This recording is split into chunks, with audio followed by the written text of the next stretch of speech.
বিএনপির উপর একটা বড় প্রভাব তৈরি করবে।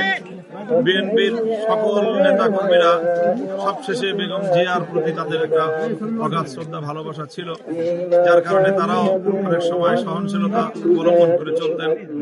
জাতীয় রাজনীতির অন্যান্য পক্ষরাও তারাও বেগম জিয়াকে একটা শ্রদ্ধা রেখেই তাদের কর্মতৎপরতা পরিচালনা করতেন।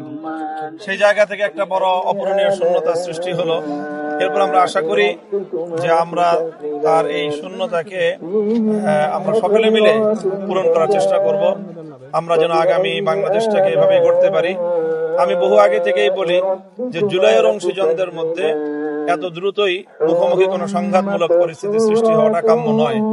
তাই আমরা চাই যে জুলাইয়ের সকল অংশীজন তারা যেন ঐক্যবদ্ধভাবে বাংলাদেশটাকে এগিয়ে নেওয়ার জন্য রাজনৈতিকভাবে সমঝোতার কৌশল অবলম্বন করে।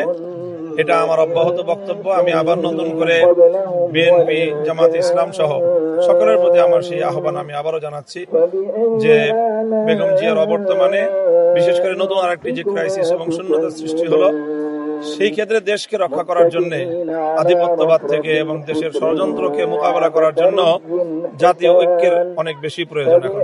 ধন্যবাদ ধন্যবাদ ধন্যবাদ